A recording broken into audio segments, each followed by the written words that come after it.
Hi, y'all. How we doing? This is your host, Rob Napoli.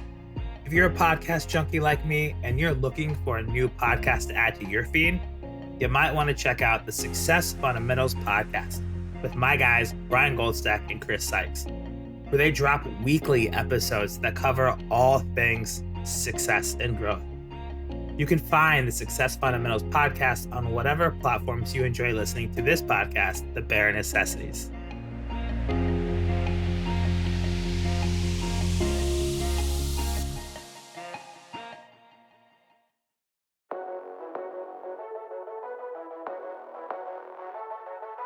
Hey y'all, how we doing? Shout out once again to Bear Nation for tuning in to another episode of the Bear Necessities podcast. I am your host, Rob Napoli. The Bear Necessities is a podcast where we sit down with entrepreneurs, ecosystem partners, and innovation folks to talk about what it takes and means to launch, create, and scale business across the world. We talk about the journey and the challenges of being entrepreneur-minded and how that translates into your journey, giving you the tools and knowledge to overcome challenges that you may be facing in your life's journey. The Bear Necessities is part of the Rise Up Media family, and we thank you for tuning in. Now, let's get into the show. Hey y'all, how we doing? We're back again for another episode of the Bear Necessities podcast. And today is another great opportunity, as I know that many of you are listening and not watching this on YouTube, but for those that are watching, we're recording in person today out of the Startup office. If you've listened to the pod before, you know who Startup Accelerator, Startup VC is.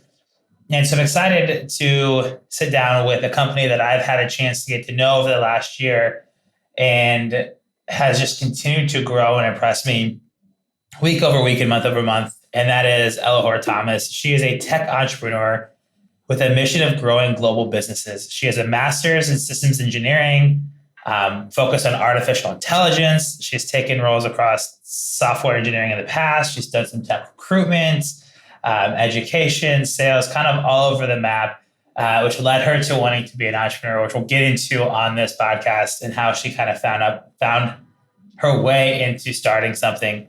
She's now focused on helping companies hire their ideal programmers and helping programmers find their dream jobs. She's the CEO of CodeLn. She works as a vision driver, sales engineer, business advocate, every hat you can expect as a startup founder. She also enjoys public speaking, as she was able to do a TEDx event. So lots of amazing stuff to start, but I'll just take a second. Elohor, welcome to Bear Necessities. I'm glad we finally got to sit down. It's been a long time coming to getting you on the pod. Yeah. Welcome. Thank you so much. I'm excited to be here and to share my story as well. Yeah. So I'd love to kind of first start off, tell us a little bit about who you are, where you're from, and kind of we'll set the stage with, before we get into your company, talk a little about as you were growing up and you went to college, getting a degree. Did you kind of talk to me what you were thinking at that time? Because when we were going to college, right? You and I worked in recruitment. We've seen this a long time. You go to college because you don't know what the hell you're wanting to do. Sure. And then you learn later. So kind of walk me through those early days and give us a little background on who you are. Okay. So, yes, I am Elohor Thomas. I'm from Nigeria. Nigeria is in West Africa, of course, under the African continent. The most populous country in the whole of Africa. Right. So I'm from the Niger Delta region of Nigeria. So Delta State in particular, that's like the riverine area. And then one thing we are known for is we have oil, crude oil. Yeah. So we do a lot of processing from our region. So those regions are usually known as the rich people, but then the wealth doesn't necessarily go to the citizens, if you know what I mean. Yeah. It's usually government wealth, right? So I didn't necessarily grow up from my area, I would say. So I grew up in the city, Lagos State in Nigeria. So Lagos is like New York, like the most busiest city in the whole of Nigeria. And it's apparently pretty crazy. It is. It's like populous people. I mean, it's Like the traffic is so similar to what we have here in New York. And then it's also known as the tech center as well. Yeah. Right. It's one of the top tech centers, I would say top 3 in the whole of Africa. Mm-hmm. Right. So that's where I've lived most of my life. I am the last born, but we like to say the first from behind of 3 girls. Mm-hmm. So I have 2 sisters older than me. And we pretty much grew up with our dad. Mm-hmm. There's another side to that story. But our dad was the one that raised us and trained us. In terms of my career path, I wanted to be different things at different age. Yeah. There was a time I wanted to be a doctor. There was a time I wanted to be in sports. I used to love basketball, right? But I don't know, I didn't get so much pushing that side. Then I would say, okay, so how it works in Nigeria mostly, you kind of have a knowledge of what you want to do when you get to high school. Yeah. Right. So you're being shifted into the commerce or arts or sciences. So I was in the sciences. I was really great at maths. Mm-hmm. Right. And I liked biology as well. So I stayed in the sciences for a while. I wanted to be a doctor, but after I graduated from high school, I figured I liked maths and physics a lot more. Yeah. So I went to the university to study industrial mathematics. And then that was what I did for my BSc degree. And then I think some years later, I decided to go further in my studies and decided to explore engineering because I had the mathematics background. It was easier for me to enter. So that was pretty much when I got into my coding career. Mm-hmm. I loved coding. So I did a lot of projects during my MSc days and then graduated into that career. So I decided to stick to... You just stuck with it. I mean, I think a lot of us, like when you grow up, there's a lot of things that you want to do and you go through high school and you realize what I guess classes you're good at, but you don't know how they translate, right? True. Like I always thought I'd be in sports and went to school for athletic training and wasn't it. And I took a marketing class and I fell in love. And so I always knew that like business, like people, like I'm a good communicator, all that stuff. So it was kind of funny that I didn't really realize how to like translate in college and just like, I want to be around sports. So you learn a lot when you go to college and sometimes you get a degree and then you realize you don't want to do that when you get into the working world. And I feel you also learn a lot from being amongst people as well. Yeah. There's this thing about being with people, your peers. You get to know what your interests are, your talent and all of those things. And also too, like when you go to college, you get...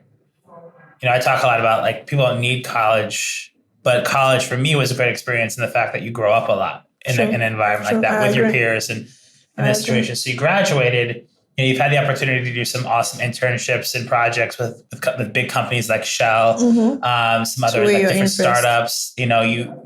You had this degree in programming, you really liked the coding side of it, but you quickly kind of got into the sales side of things. How did that come about early in your career? I think like your second job out of college was actually as a sales engineer and not as a coding, like getting into programming. So what was that like? Or why did you kind of feel compelled to follow a more technical selling route versus coding all day? Yeah. So after my BSc degree, I was at that point where I wasn't so sure what I wanted to do, right? I knew I liked the sciences and all of that. Interestingly, so there's this program called NYSC in Nigeria. So it's like for 1 year, that's kind of like the time you get to figure out what you really want to do. Yeah. So the government pays you for 1 year. You're being assigned to, it could be an educational institution, any field that you might be interested in. Sometimes you don't really get what you want, but it's just for you to have that 1 year to think about what you want to do. Yeah.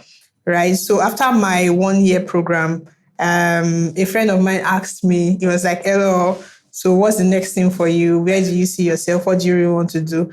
And at that point, I'd gone through a 4-year degree program, 1 year internship. I would say key program because it's not necessarily an internship. Yep. So I just told him, I want a job where I can just sit at home, work from home and just like be on my computer and be making money. So he laughed at me and he was like, I'll go and get a real job. So, at that point, I'd done some bits of programming or coding in school. I liked it, but I wouldn't say I was so exposed to it, right? Yeah. So I couldn't explore a lot more. And then it wasn't so wasn't as popular as it was right now, back at home. So what I did was it's easier to get like marketing jobs and things like that back at home. So I was like, okay, let me explore. I love talking. I'm someone I'm kind of like a people's person. Yeah. So when I talk to you about things, I figured out that maybe I felt it was kind of like a talent. Yeah. So at that time, I got a job with Jumia. So Jumia is like the Amazon for Africa. Yeah. Right. And then it was as a sales consultant. So I worked there for about 4 years. So I figured out I was really great at selling, especially fashion stuff. Because I have a lot of friends. I made connections, my people I knew from like school and everything. So I was really selling to them. Yep. And I was really great at that. Then it was after my master's, I figured out, okay, I loved coding. So I think this will also drive back to my current story. So for my tech entrepreneurship, it kind of helped. Yeah. My knowledge in sales and my knowledge in tech. I was able to marry both together, and I think that's helped me to get to where I am now. Yeah. So having that, I mean, I think, well, because I'm the sales coach here, that I think every founder should know how to sell. I agree. Especially that first kind of 100, 200K, because it allows you to prove to your team that you can sell your product. Sure. And validation. But yeah, I mean, I think, I graduated college, went into recruiting for 5 years, and then I went and got a master's, then I got back into recruiting, and then I started to become an entrepreneur. And I think very similar. Sometimes you need to do a couple of different things to realize how everything works together. And so to be able to get a degree in programming, going and working in sales, going back to get your master's, realizing your love of programming allowed you to kind of like, okay, I can take my love of programming and my passion for selling and being a people person. How do I create a business model around it, right? So this is kind of where CodeLn came from. So talk to me a little bit about, as you got through your master's and you're looking at blending these two passions, you decided to launch a company. Did you know that you wanted to start a company? Did it kind of formulate from an experience? Like how did this, how did your path to entrepreneurship merge? And what was the moment that was like, screw it, I want to do it myself? So yeah, there's actually an interesting story to it. So like I mentioned, I knew I was great at selling. Yeah. And then during my further studies, I enjoyed coding. So I kind of shifted from sales to coding, right? So I worked with a company as a software engineer. It was actually a very interesting experience. I was the only software engineer in the company. I built their product from scratch. It was really exciting for me.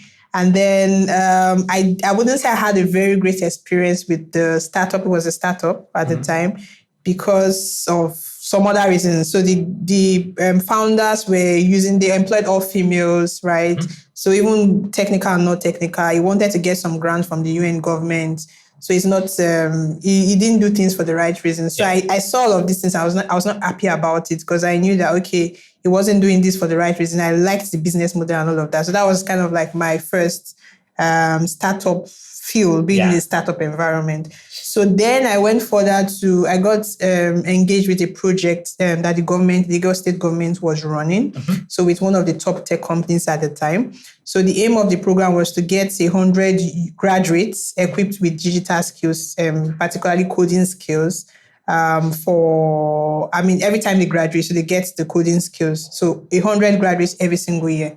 So I was a facilitator. So I was assigned 20 students. They were mostly graduates. Yeah. I think 20 years and above, to train on coding, to bring them from zero level. They were majorly novices to being like full stack engineers. So getting the skill is full stack engineer. And how long did you have to train them? It was 3 months, but it was very intensive. Yeah, 3-month intensive. So it's graduate students with no experience, and giving them a 3-month intensive that they're basically walk into the job ready to be a full stack engineer. Exactly. So it was like 9 to 5. Like we had candidates that would stay beyond 5 because they were so into the process. And I used to recruit for developers and engineers, and like full stack is tough, especially. I mean, if you're using more Java, right? Like it's a more widely accepted language, and you have more tools on the top. You can use on the front end, but then you have like C# and you have all these, .NET. You have all these different things that mess around. So did you have a specific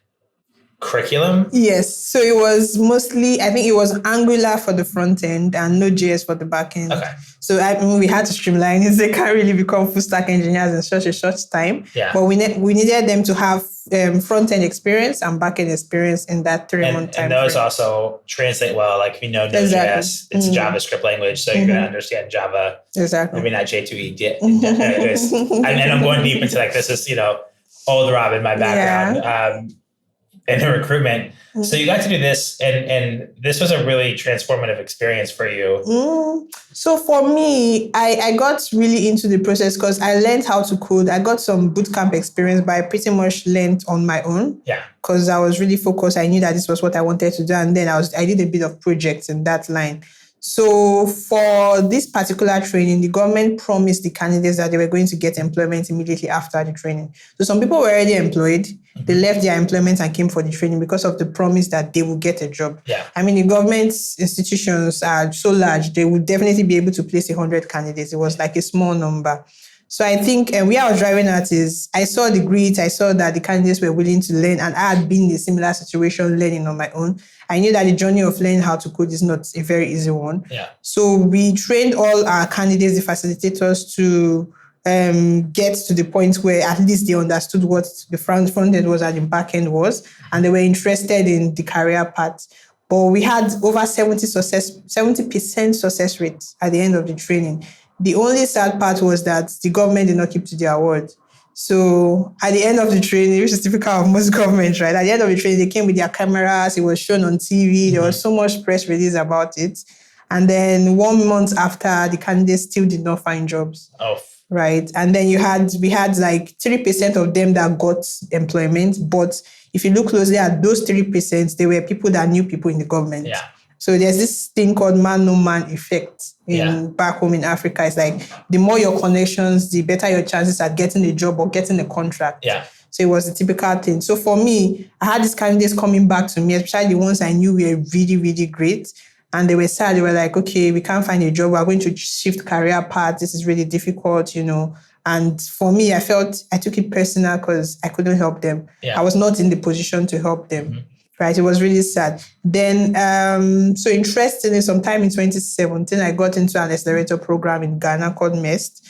So I moved to Ghana from Nigeria. It was crazy. I just quit my job. I was like, that was the moment when I knew that, okay, I wanted to change. I wanted a change in my career path. I wanted to do something for myself. Yeah.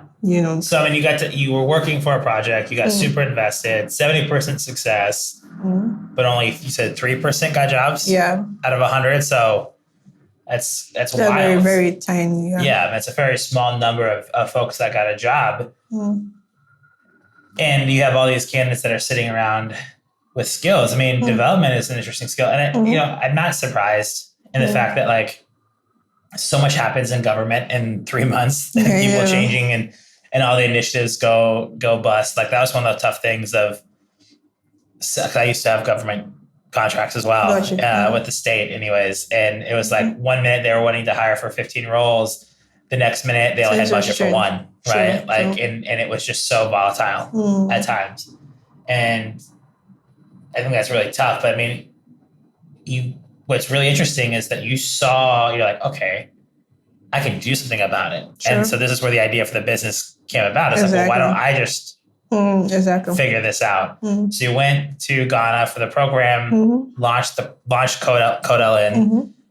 And then from there, you went to Berlin for a Techstars program. You went to, you got a fellowship award, and then you came to New York for a program. So as you're building the company and you got to go to Ghana, Berlin, the fellowship in New York, how were you kind of managing going through these programs, setting up the company, but also like actually selling the business? To walk me through what that was like when you were like, I want to do something for myself. I'm starting this business. And you went through the path of building it through these different programs to help. Like how did you manage your time? How did you do this? Like, what was that pressure like? What challenges did you face? Yeah, so for me, it wasn't so much pressure because we always apply for accelerators that align with what we're looking for at that stage of our business.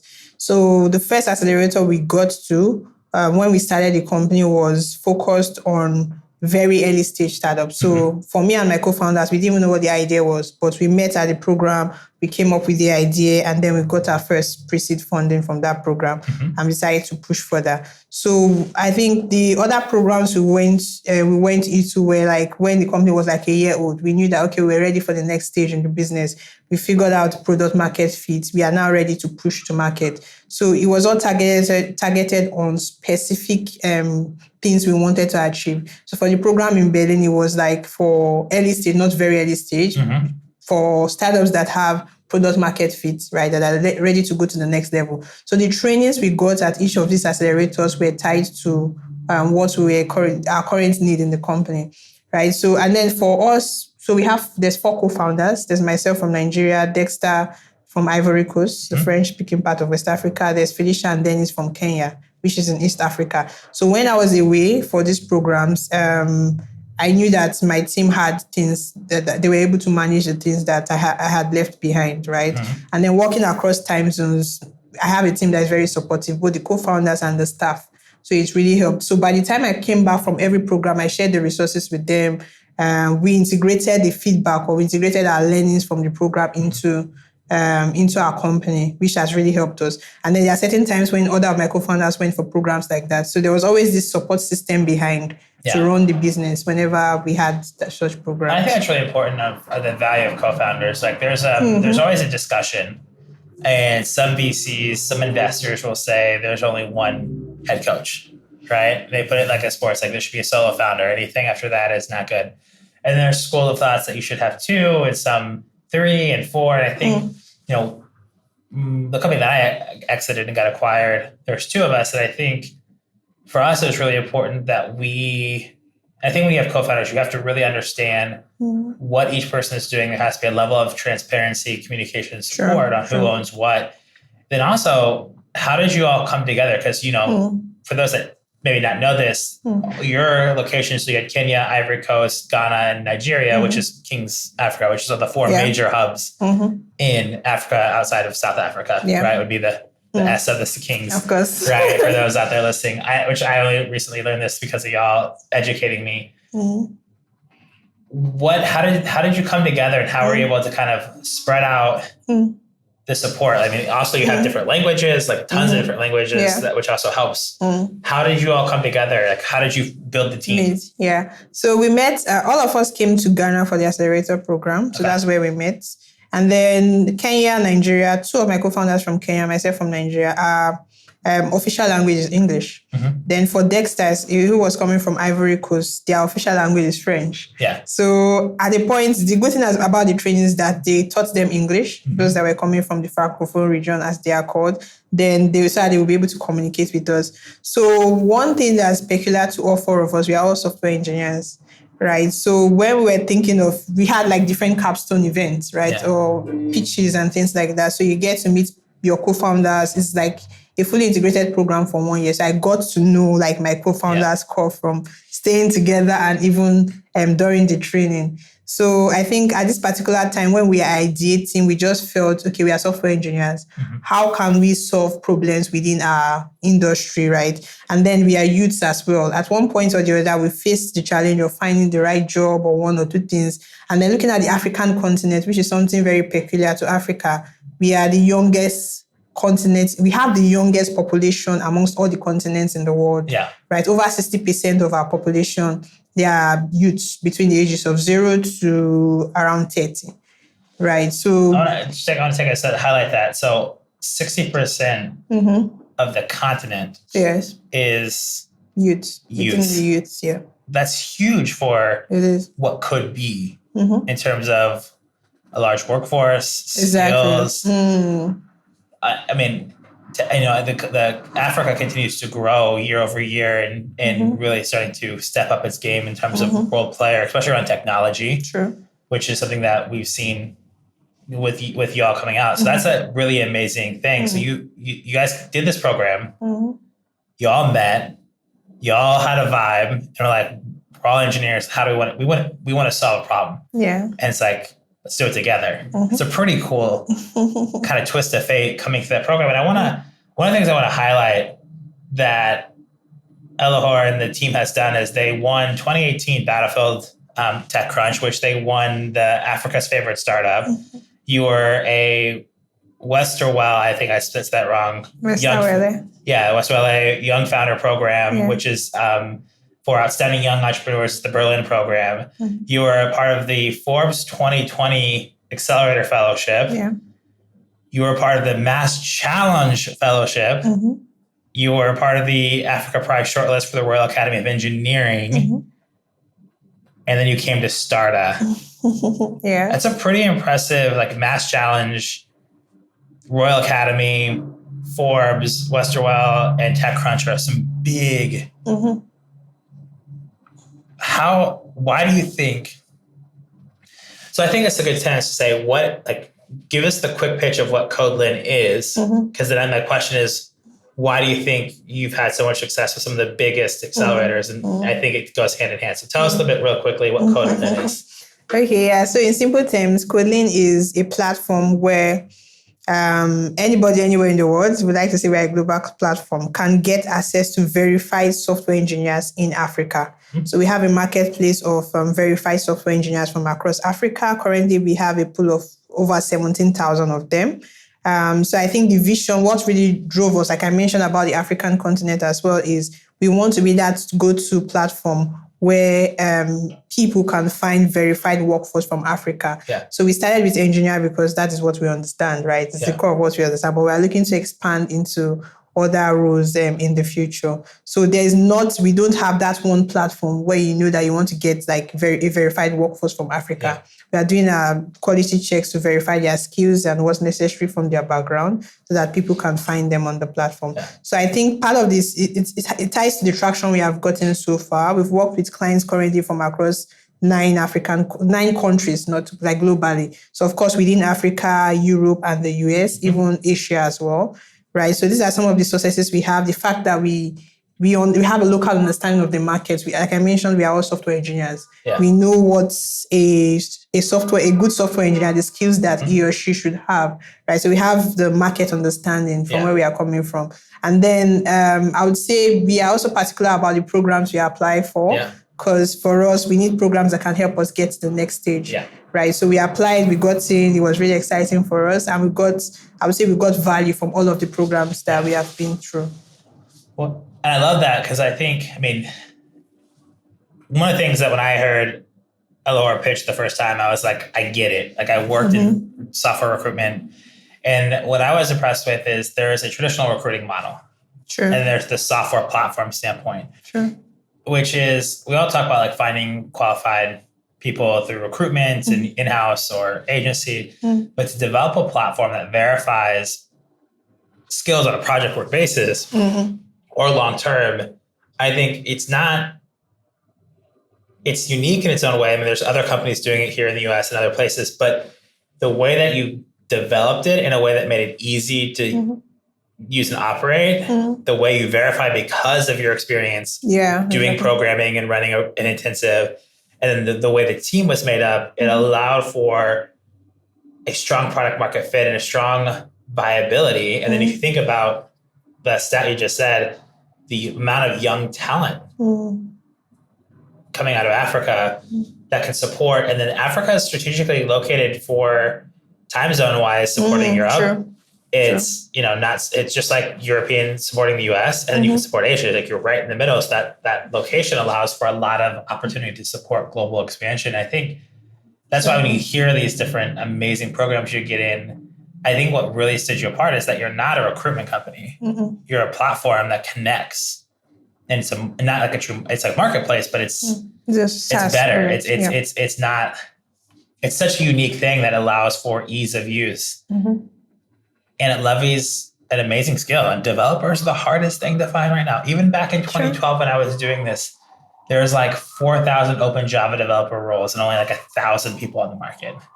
Was like the ratio of what it was. So being able to kind of attack that and leverage that is amazing and not surprising. It's like, this is not just solving a problem of, a company that solves like a single problem. It's like solving a big problem.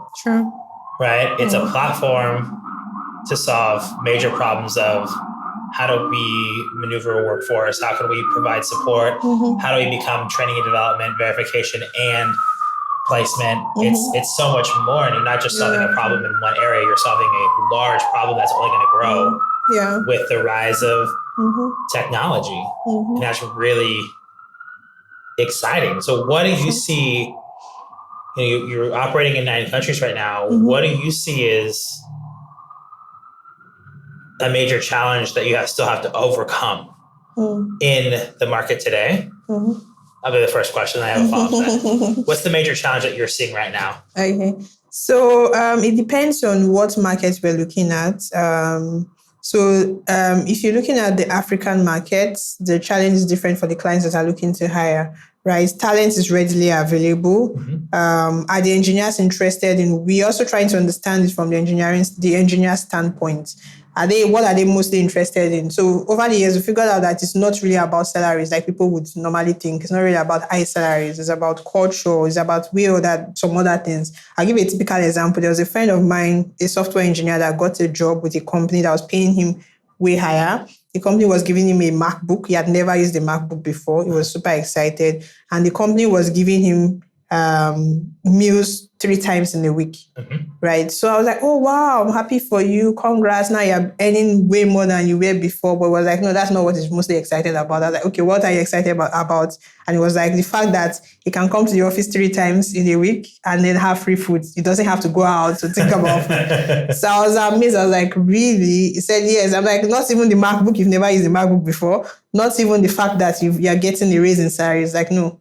That the fact that you can have a comfortable space to work. Yeah. So for us, and this, we figured out that the engineers, their needs are changing or their expectations are changing. Of course, salaries in terms of workforce, culture and every other thing. So we are trying to see from the engineering standpoint, how can we match them with their dream jobs? And then from the companies, they also have changing needs, right? Which technology is changing. Everybody's requirements is changing as well. How can we help them find their ideal candidate? So we are in the middle, right? This is always changing. This is always changing. So we constantly have to adapt to the changes in the market. And this is something that is global, not just within our region or the African region. Yeah. So trying to understand both markets and constantly tweaking things to suit the both sides of the market that we are working with. I love that. There's so many, I think of Angel.co, I think of ZipRecruiter, all these things that are trying to do something similar. And you mentioned this, that you want to figure out how to go more broad into the job market, but you chose a very specific skill set to start. Yeah. And that's what most people don't, because they want to attack the whole market. They want to go wide before they go deep. You were like, no, we know this is a big space. We're going to go deep before we go wide. Wide, yes. I think that is really important. Yes. And it's something that gets really exciting. So, I always joke all the time with people that are like, so when I came to New York, I tried to get a job in SaaS, and everyone's like, oh, you don't have experience selling SaaS, so we need somebody that has SaaS selling experience. Like, what are you fucking talking about? I sold people, and on both sides, recruiting has hiring managers and their ever-changing needs, and then the candidate who's got ever-changing needs, and people are inherently crazy on both sides. If I can sell the shit out of that, I can sell a product that doesn't change. Anywhere. Yeah, sure. And that was my biggest thing, is like, why do we need... Anyways, I love this solving, and I love this as a challenge. And I think it's one that needs to be handled and will be ever changing. I love the use of the workforce, like having a readily available skilled workforce. What do you see in the next, as we look at 2022, we're recording this at the end of April. When you look at this year, what are your goals? What are the things that you're hoping to accomplish with CodeLn?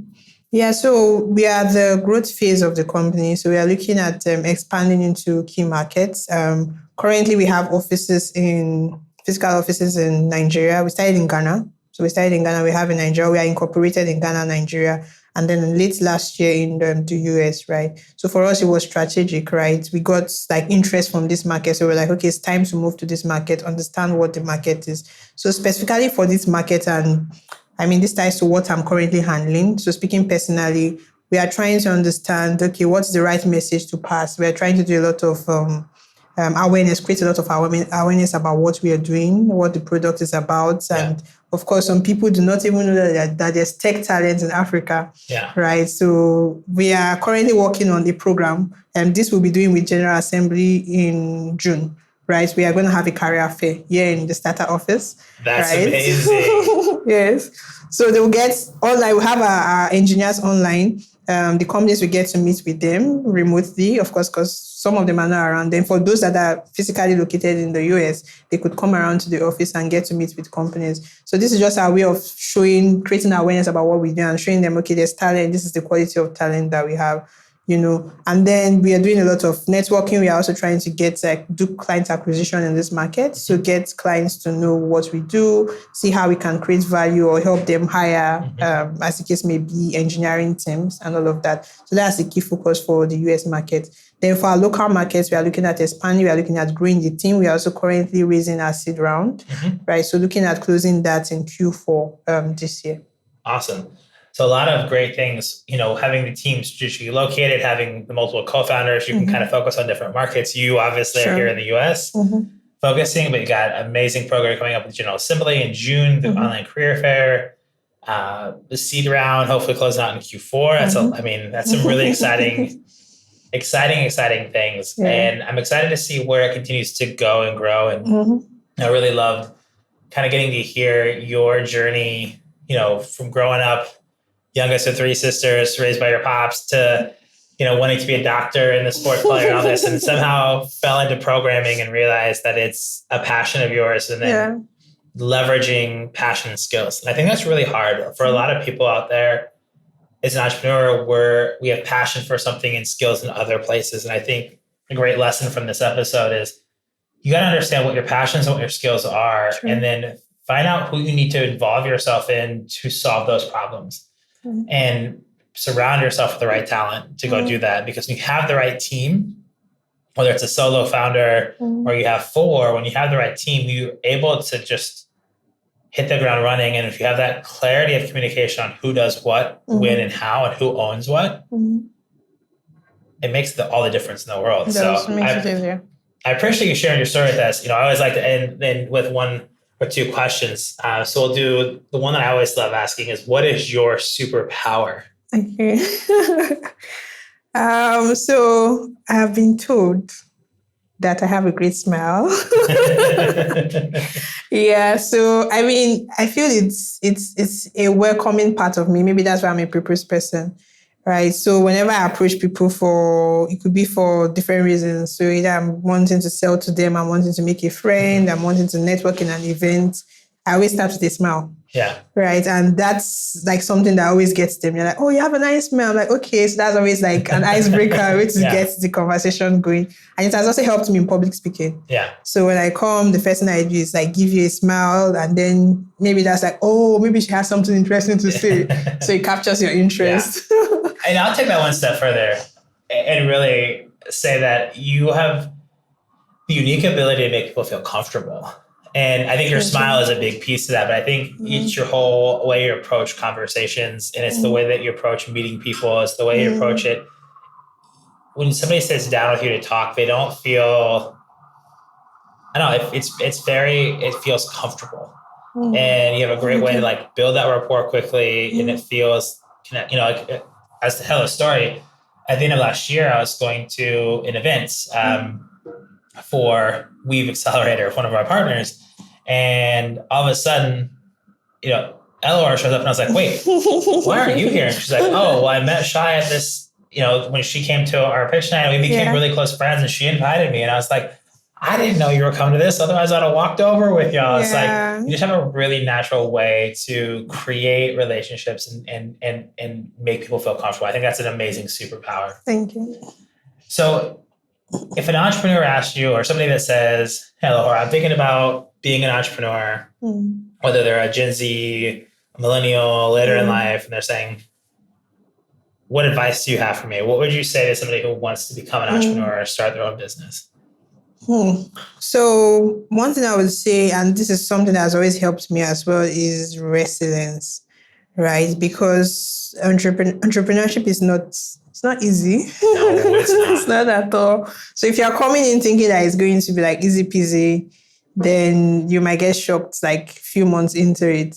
So you have to understand that things will go bad. You get lots of no's, which I have gotten. You get a couple of yeses, but most times more no's than yes, right? It's your ability to continue going or pick yourself back up quickly and then continue going. And one thing that always helps is have a reason for going into entrepreneurship so that when those bad times come, you can think back and say, okay, this is why I really started. And that will be like your motivation or your push to get you going or your motivation to pick yourself back up and start all over again. So resilience is something that has always helped me. So I would say that's a key value that every entrepreneur should have. Yeah, you have to have resiliency. You have to be resilient, knowing that there's going to be bad times, right? Like there's going to be good, but there's always going to be problems that arise. How do you do? Yeah. When you're an entrepreneur, especially early stage, and cash flow may be tight or this or that, like it's on you. Sure. And when that pressure is there, you have to know why you started and be resilient enough to say, okay, we're going to get through it. How do we attack this problem? How do we attack this problem? And then we work our way through it. I think in a day and age where we glorify entrepreneurship and it's so easy to get started, people don't realize how hard it can really be, what it really takes. Sure. So I love that you share that message. I think that is amazing. And I appreciate you taking the time with me today. Before I let you go, where can Bear Nation find you? How do they get in contact or learn more? So I'm very active on LinkedIn. I think that's the best place to reach me. Elohor Thomas on LinkedIn. My email is elohor@CodeLn.com. But I'm like super interactive on LinkedIn. That would be perfect. Perfect. I will make sure to have your LinkedIn and your email in the show notes. So all you got to do is click on it, connect with Elohor, and follow along. And if anyone is out there looking for top talent, give her a call. We appreciate you. Thank you so much. Thank you. For being a part of it. And it's even more fun that we got to do it in person. We're going to try doing it virtually. And you're like, hey, can we wait a little bit? I'll be back in New York. I was like, absolutely. Like, we'll wait till you're back. Let's do it in person. It's way more fun to do it this way. First. So I appreciate you. Bear Nation, thank you so much for tuning in. Until next time, stay well and rise up. Bear Nation, once again, thank you for tuning in and listening to the Bear Necessities podcast. If you enjoyed this episode, please subscribe, leave us a review. It really does help and means a lot to us, the show. And I want to thank our friends over at Fin. Fin is a social good platform that creates employee engagement and builds culture. It's our mission to support and give back to the communities that we serve around the world. And we do this by giving every guest on our show a $10 donation to the cause of their choosing using the Fin platform.